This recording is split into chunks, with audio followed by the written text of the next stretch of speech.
Voilà, donc au Hollanda, Nayambele Bino, Monsieur Valentin Mouba, qui est conseiller politique, il y a président Tshisekedi Ouamulumba, donc président.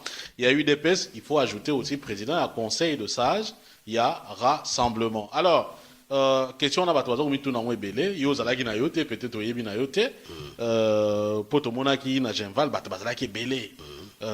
Bato nzinga nzinga nini tout ça bato bon bato mususu oyebi bakanisaka na bango biso zo transmettre ndenge bato bazo kanisa babi masolo biso ndenge omona ngo nde eza ya olala.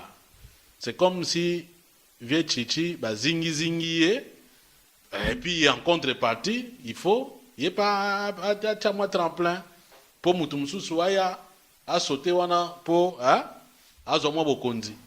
Mais motuna wana nakanisi journaliste à Le Monde atunaki yango Tshisekedi. Alobaki on verra. Ah, je me réserve. Voilà. C'est une question du futur. Alors. Mais ce qui est une question du futur, c'est que le futur est Ali. Mais futur est Ali, mais dans quel sens? Yango balwaka beaucoup d'eau aura coulé sous le pont, en français. Tshisekedi ne peut pas enfreindre les lois du pays. Azali empereur te po désigner moto yo successeur nangai soki yango lingi koloba. Te balobi za masolo akatiti. Mais masolo akati okende wapi na peuple te. Na baimboka te. Tshisekedi akosala yango te. Réponse wana soko yebi Tshisekedi muke elingi koloba makambo wana italinga ite. Ah oui. Donc ça dit soya na mutu moko azo rêver que non. Etali Etali Tshisekedi akoki jamais kosala biloko ndengwana. Pour Tshisekedi ayebi, il respecte beaucoup oyo babengaka peuple. Ye vi na ye nyoso mobimba yango wana. Ako imposer peuple loko oyo peuple alingite. Jamais. Alors au Kinshasa, peut-être Europe ça so mwani tout ça, au landaki ba sanction. Ndenge kweyaki notamment ekweli général Kanyama. Et puis balobi liste pe ezali. Kuna na Kinshasa boyambaki sangona ndenge et puis état d'esprit ya bato eza ndenge te pona ngai na koloba na bato bayambaki yango ndenge nini biso ya UDPS comme respectueux des droits de l'homme to ndimi yango oyebi il y a 2 mois Human Rights Watch a publié rapport na yasika oyo boyokaki pouvoir est rejeté en bloc sans donner les éléments sur lesquels il n'était pas d'accord. Alors que kuna nakati ba liste ya batoyo oyo baza komona na ba famille na bango te depuis janvier 2015 awa ezali 33 familles basali plainte. Human Rights Watch a accompagné bango par procureur général de la République. Wana boyebi yango te a accompagné bango na plainte na bango bi depuis janvier 2015 bato na biso yo bazomona na te.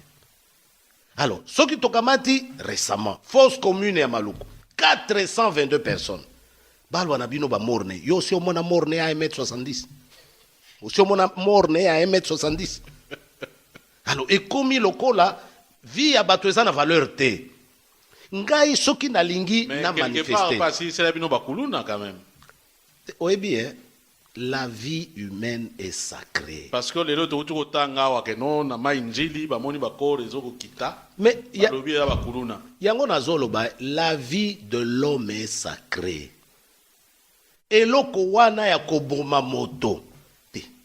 Quelle que soit la raison, ezamabe. Ezali mabe. Il n'y a que Dieu qui peut rappeler à lui quelqu'un. La justice est là pour ça. Pour nani ba perpétuité ezalaka. C'est pour extraire de la société bato bazali ko sala mbeba. Kolongola bango esika bazali ko tungisa bato mosusu. Mais il ne faut pas oyo babengaka koboma moto en dehors. Donc M. Valentin Mouba a accepté la sanction. Oui. Et tolobi boye. Ba oyo nyoso bazali ko boma biso. Po na sepeli na makambo boza ko salate. Donc il faut kaka oboma ngai. Na constitution na biso article moko ezali. Po bang mingi balobaka j'étais aux ordres, j'ai reçu l'ordre, lokuta na yo. Il faut refuser un ordre illégal. Manifestement illégal. Ouais. Et article on eza malamu. Nani akolakisa que l'ordre est illégal. Yo moko na conscience na yo. Donc vous êtes responsable de vos actes. okoloba te que balobaki na nga na boma. Et ça c'est bon. Faut bailler bakango. Alors, autre chose, les alliés, ingérence. Oh, ingérence. Bien. Dernièrement, discours, il y a ambassadeur, il y a États-Unis, na Congo. Quand même, un discours, disons, très, très offensif vis-à-vis à pouvoir en place. Bazo Kosenga clairement, ni tout ça. Est-ce qu'on monite que quand même, on dirait qu'il y a bimi moins. Bazali Kosenga nini. Mais Bazo Senga respect à la Constitution, Bazo Senga alternance. Mais on est allé bino, banamboka, mutfubolo bango, mon père. Mais, ndeko Fabien, naibite so Olanda Kangai. Biso lo bakango te. Ça fait 33 ans. Tolo bakango mikolo nyonso. Est-ce que bayoka mais tala awa epa na bino bapaya bazali na problème ya migration awa. Euti wapi? Na bango. Euti kuna epa na biso te. Elingi koloba mingi bakomi ko comprendre que bambeba oyo ezali ko salema na epa na biso na bakonzi oyo ya biso kuna ba répercussion na bango babandi koyoka yango na ndenge ya makasi.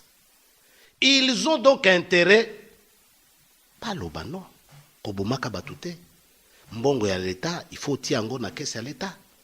Tongaka makambo ba école, ba hôpitaux, pour na stabiliser batokuna et pas na bino.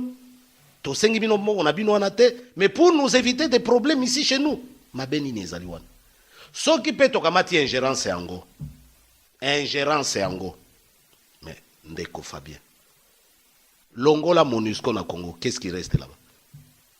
Nayoka ki même baké na Assemblée Générale Nations Unies na Conseil de Sécurité, baza kosenga départ à MONUSCO. Vous vous imaginez? Ça veut dire pour continuer à tuer les gens à huis clos. Mais c'est pas possible. Di FDLR bozo kokate.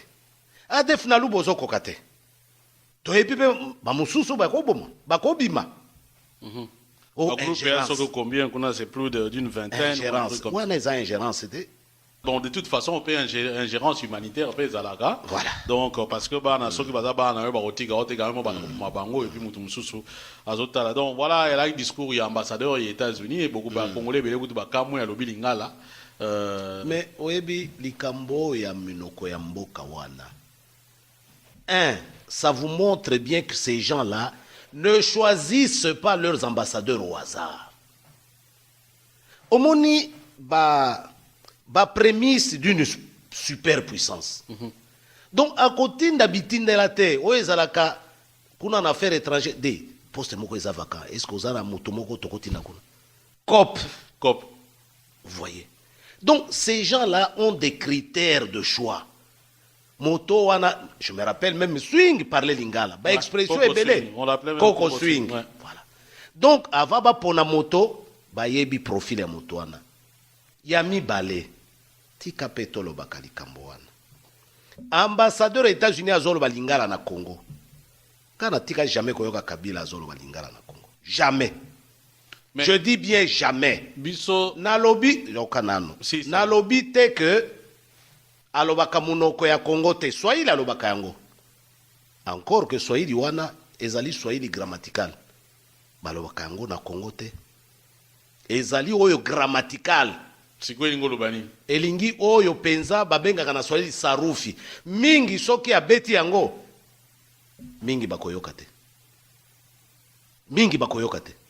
Mais betela biso par exemple na Kinshasa.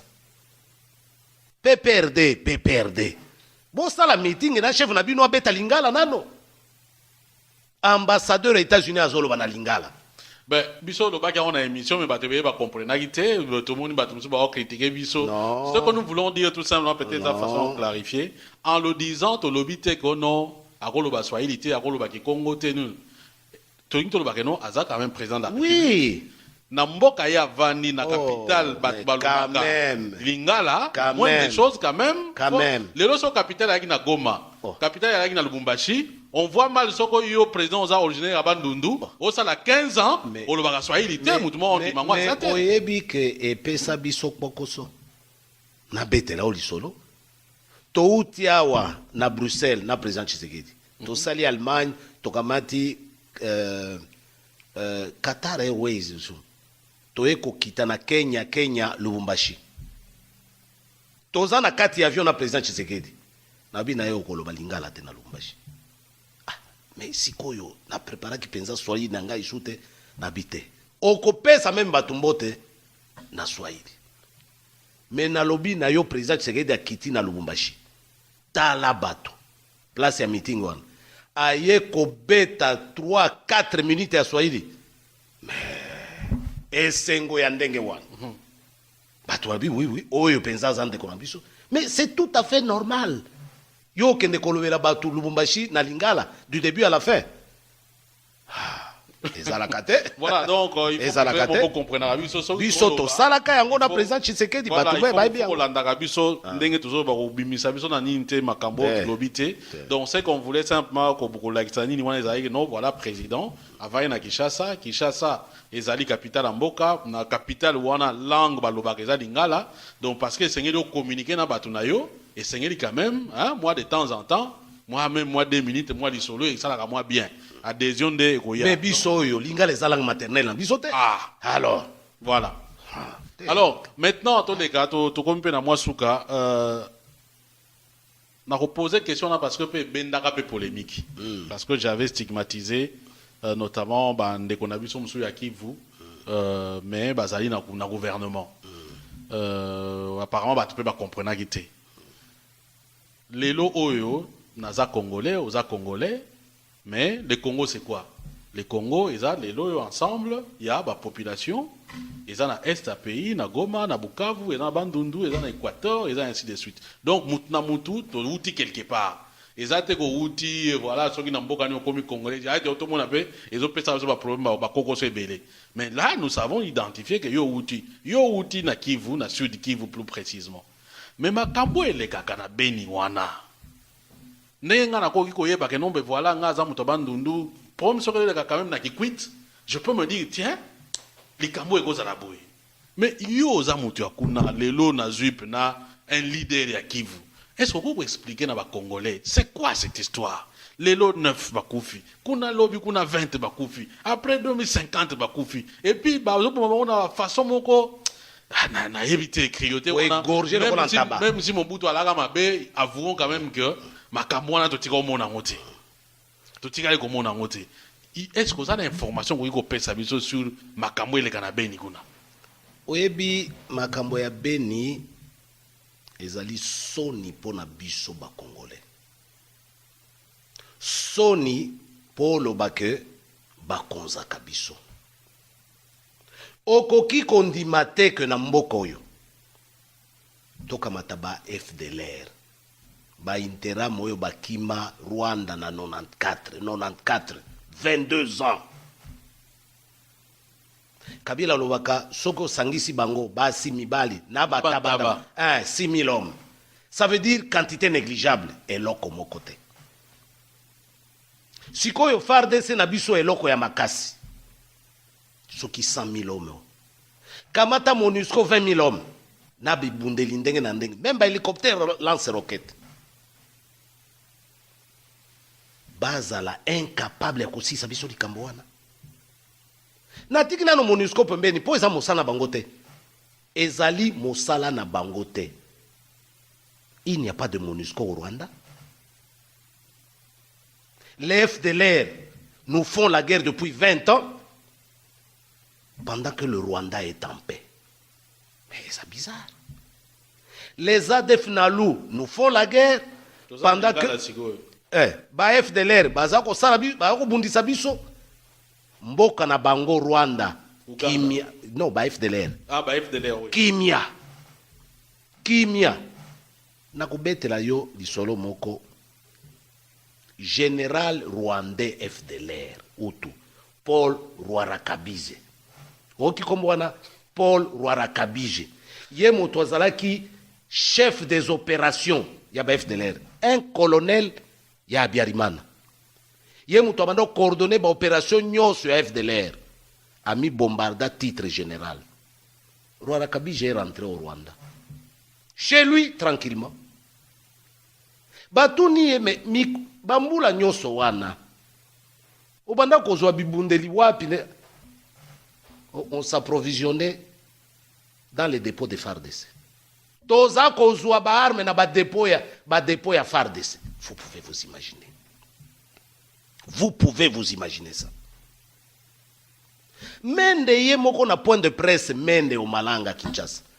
Alobi, cette affaire-là se déroule avec la complicité des politiciens ici à Kinshasa. Aveu. Aveu. Yango biso tolobi boy.